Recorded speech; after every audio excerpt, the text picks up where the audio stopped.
अस्सलाम वालेकुम वरहमतुल्लाह। ये जो पोस्ट है ये बिल्कुल सियासी पोस्ट नहीं है, बिल्कुल भी नहीं। मैं एक डॉक्टर की होने की हैसियत से कुछ जरूरी बातें आपके सामने रखना चाहता हूं। अभी कुछ देर पहले मैंने एक प्रेस कॉन्फ्रेंस की क्लिपिंग देखी जिसमें एक वजीर साहब ने ये कहा कि इमरान खान की यूरिन रिपोर्ट से हमें पता लगा है बहुत सी बातों का, जिनमें से एक बात यह है कि उनका दिमागी जो है तवाजुन वो ठीक नहीं है, और दूसरी बात यह है कि उनकी इस रिपोर्ट से ये पता लगा है कि बहुत सारे टॉक्सिक मटेरियल जो हैं, जो कि एडिक्शन से मुतल्लिक हैं और नशावर दवाओं से ताल्लुक हैं और अल्कोहल से ताल्लुक हैं, वो उसमें जाहिर हुए हैं। इसमें दो तीन बातें मैं अपनी 35-36 बल्कि तकरीबन 40 साल की मेडिकल लाइफ के, जिसमें मैं खुद भी क्लिनिकल प्रैक्टिशनर और सर्जन हूं और इसके अलावा मेडिकल टीचर भी हूं और मेडिकल टीचिंग में जो मास्टर डिग्री है उसको भी पढ़ाता हूं और मुख्तलिफ मेडिकल कॉलेजेस में पढ़ाता रहा और एक कॉलेज का सरबराह भी रहा। इसमें दो तीन बातें बहुत जरूरी हैं जो मैं जरूर कहना चाहता हूं। एक तो यह है कि हर पेशेंट की एक कॉन्फिडेंशियलिटी होती है।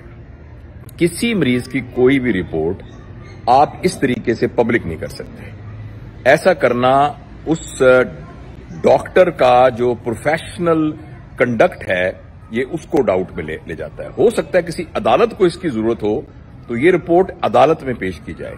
किसी शख्स की कोई भी टेस्ट की रिपोर्ट ना तो उसकी मर्जी के बगैर ली जा सकती है और ना ही उसका पब्लिकली उसका इजहार किया जा सकता है। ये ब्रीच है किसी की भी प्राइवेसी की, और हमारे मेडिकल कोड एथिक्स के कोड में ये बिल्कुल किसी तरीके से भी जायज नहीं है और सही नहीं है। और दूसरी अहम बात है कि वो मैंने जब थोड़ा मुझे ताज्जुब हुआ और जब वो मैंने जोरदार अल्फाज सुने तो मुझे लगा कि मैं जरा उस रिपोर्ट को कहीं से सर्च करूं, इधर उधर करके वो मुझे मिल ही गई। आजकल तो कोई भी चीज छुपी नहीं है, नजर आ जाती है।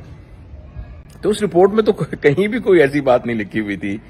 उसकी क्वांटिटी, उसका पीएच, उसके अंदर जो है सेल्स का होना और उसकी रिएक्शन का होना, तो उसमें तो किसी किस्म की कोई बात ऐसी नहीं थी और किसी तरीके से भी ये कंक्लूड नहीं किया जा सकता कि उसमें किसी किस्म के कोई केमिकल्स जो हैं वो देखे गए हैं। और पता नहीं वो कौन से ऐसे टेस्ट होंगे कि जिनसे यूरिन के जरिए ये सारा कुछ पता चल जाता हो। तो ये कुछ ऐसी बातें हैं जो बड़ी एक जग हसाई का बायस बनती हैं।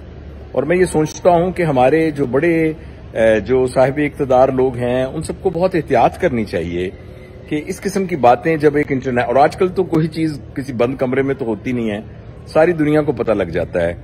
और जो पता लगता है ना तो वो फिर बड़ी हंसी आती है और फिर बड़ा तमस्खुर होता है। मैं ये वीडियो न बनाता अगर मेरा एक दोस्त मुझे अमेरिका से फोन करके और ये ना कहता कि यार देख तो सही है तेरे मुल्क में क्या हो रहा है, यानी किस तरीके से एक मेडिकल एथिक्स की कोई वायलेशन हो रही है और दूसरा फैक्ट के ऊपर बेस्ड इंफॉर्मेशन नहीं है। तो फिर मैं दोबारा कह रहा हूं ये कोई सियासी पोस्ट नहीं है, ये एक मेडिकल डॉक्टर की क्लैरिफिकेशन है इस सिलसिले में।